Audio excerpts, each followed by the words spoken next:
Son cientos las películas que se han producido en torno al tema. Sin embargo, pocas se basan en casos reales. Y es que los verdaderos exorcismos son un tema serio para la Iglesia Católica, donde no se toman a la ligera las denuncias de posesiones demoníacas.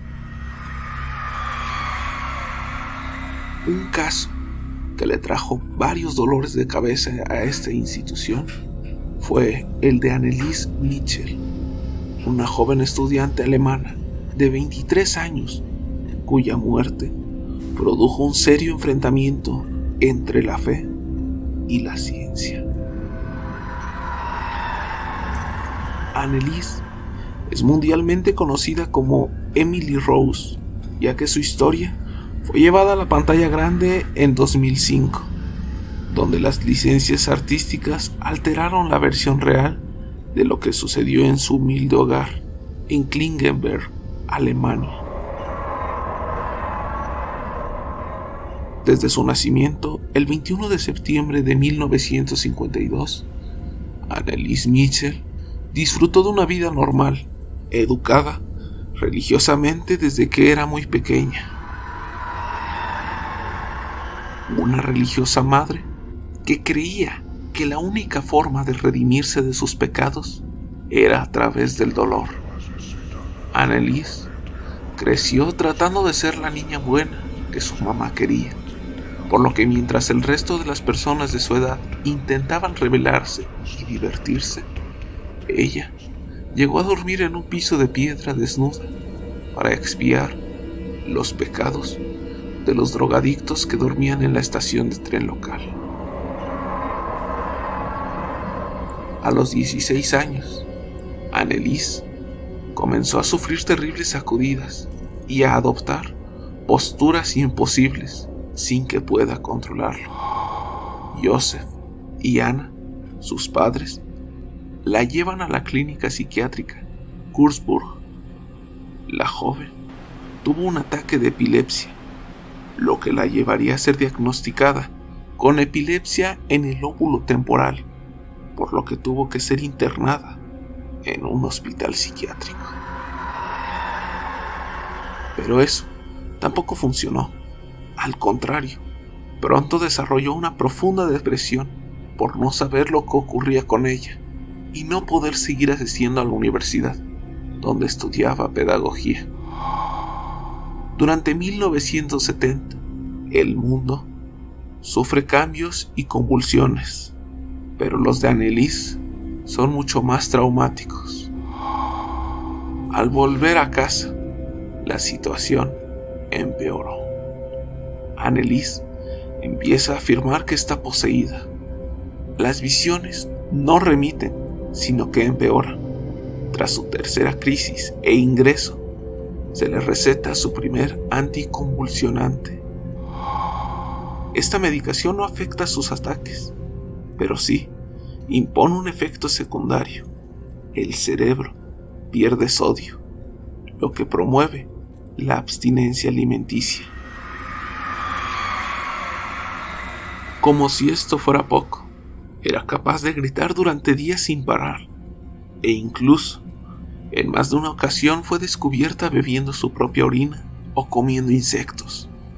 En otro momento, arrancó la cabeza de un pájaro muerto con su boca.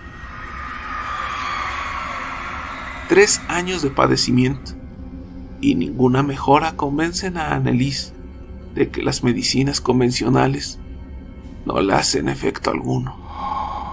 La joven explicó a los doctores que varios demonios la obligan a convulsionarse y a realizar actos horrendos. Anneliese quiere ayuda espiritual y es ella misma quien pide un exorcismo. Desesperados por lo que ocurría, su familia pidió ayuda a la iglesia, pues sospechaban que su hija podría estar poseída por un demonio. Sin embargo, su petición de exorcismo fue rechazada y se sugirió que continuara con el tratamiento farmacológico. Voces empezaron a perseguir a Anneliese, diciéndole que iba a quemarse en el infierno. Ella le mencionó los demonios a los médicos solo una vez, explicándoles que habían comenzado a darle órdenes. Los doctores parecían incapaces de ayudarla, y Anneliese perdió las esperanzas en que la medicina podría curarla. En el verano de 1973, sus padres, Anna y Joseph, visitan a varios pastores en busca de ayuda. Además de negativas y el consejo de que confíen su hija a los doctores, los padres de Anneliese son informados de los requisitos que la iglesia pide para realizar un exorcismo. Para que el obispo reconozca una infestación, la persona debe de tener aversión a objetos religiosos, demostrar sansonismo o fuerza desmesurada y padecer xenoglosia, la capacidad de hablar idiomas que desconoce. Es importante señalar que Anneliese es informada de estos puntos, los síntomas que le faltan para que pueda ser exorcizada. Sus padres volvieron a solicitar la intervención de la iglesia en 2 ocasiones más, hasta que en 1975 el obispo de Würzburg aceptó su petición de realizar un exorcismo en Anneliese. El obispo asignó al padre Arnold Renz y al pastor Ernst Alt para que se hicieran cargo del ritual que se precedía del siglo XVI. Fue así como los religiosos comenzaron a tener 2 sesiones semanales de hasta 4 horas, las que se extendieron durante 9 meses. En ellas pudieron identificar a 6 demonios que habitaban en su cuerpo, entre ellos Lucifer, Judas Iscariote, Nero, Caín y Adolf Hitler. Desde septiembre del 75 hasta julio del 76 se realizaron 1 o 2 sesiones de exorcismo cada semana. Durante sesiones, Anneliese adquiría una fuerza sobrehumana que requería que fuera sujetada por 3 hombres o encadenada a una pared. Además, se negaba a comer e incluso rompió sus rodillas debido a las 600 genuflexiones que realizó obsesivamente durante uno de los exorcismos. Los ataques empeoraban. Anneliese perdía el conocimiento y se quedaba rígida con mayor frecuencia. El ritual se alargó durante meses con la presencia de familiares y testigos. Anneliese se negaba a comer durante todo este periodo. Decenas de cintas almacenan más de 42 horas de grabaciones de los rituales, los que también fueron presenciados por vecinos y amigos de la familia, quienes señalaron que la joven era capaz de hablar en diferentes lenguas y que incluso tenía distintas voces. El último exorcismo fue el 30 de junio de 1976. Para entonces, Anneliese estaba en un estado deplorable. No solo sufría de neumonía, sino que también estaba desnutrida y deshidratada. Anneliese dijo que a medianoche los demonios la abandonarían, y es en ese momento cuando, con el rostro sereno, se sume en un profundo sueño.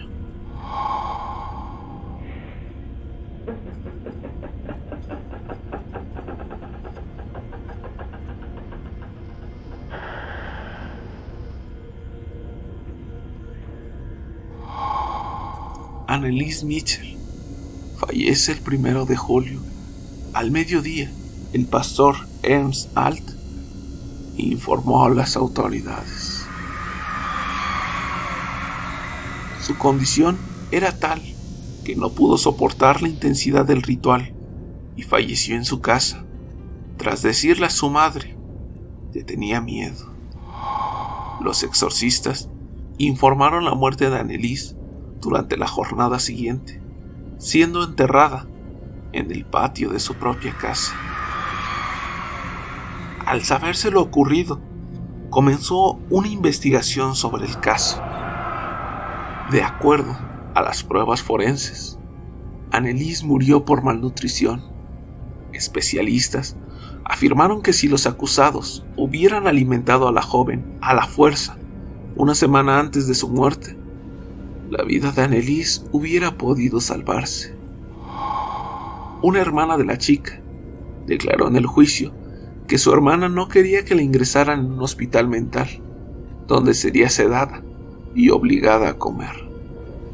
Los exorcistas intentaron probar la presencia de los demonios, poniendo las cintas grabadas en las que se oían extraños diálogos, como el de dos demonios que discutían sobre cuál de los dos debería abandonar primero el cuerpo de la chica. Uno de ellos se llamó a sí mismo Hitler y hablaba con un acento extranjero. Asimismo, las grabaciones muestran dos voces distintas, pero simultáneas, emitidas a la vez por Anneliese, sin olvidar su dominio de idiomas que, en teoría, desconocía. Con todo esto, era información accesible para cualquiera que quisiera fingir, pese a ser una imitación perfecta. Esto enlaza con la teoría de la inducción doctrinaria, presentada por los psiquiatras. Según ellos, los curas proporcionaron a la chica los contenidos de su conducta psicótica y a insinuación produjo que Anneliese aceptase que su conducta era una forma de posesión demoníaca. Los licenciados añadieron que el desarrollo sexual inestable de la joven, junto con su diagnóstico de trastorno en el lóbulo frontal, agravó su psicosis. Los exorcistas y los padres de Anneliese fueron llevados a juicio por la muerte de su hija y posteriormente declarados culpables de homicidio por negligencia. Se les condenó a 6 meses de cárcel, pero tras el pago de una fianza, quedaron en libertad condicional por 3 años. Varios años después de la muerte de la joven, específicamente en 1984, obispos alemanes solicitaron a Roma que revisara el rito del exorcismo a la luz del caso Michel. Aunque sus recomendaciones no fueron adoptadas, el Vaticano realizó una actualización del rito en 1999, la primera desde el siglo XVII. Entre ellas, destaca la necesidad de que los exorcistas tengan un entrenamiento médico. Ich will auch für die anderen leiden, damit die nicht mehr kommen und so. Aber dass die dann so schlimm ist und so grausam und so furchtbar, nee. Das denkt man leiden, das ist so leicht zu sagen, aber wenn es dann wirklich schlimm wird, da will man überhaupt nicht mehr, da will mein Kind Geklötze! Nein, Geklötze! Der war mir Geklötze! Oh, so der Milane! Sind wir schon 3?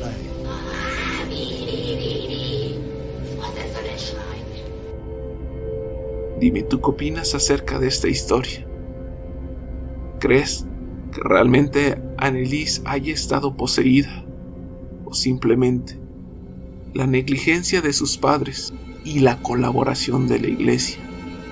Déjamelo saber en los comentarios. Puedes visitar nuestras páginas de Facebook e Instagram. Y ahora, voltéate y observa a tu alrededor, porque aunque no lo creas, ellos nos miran. Tú también los ves.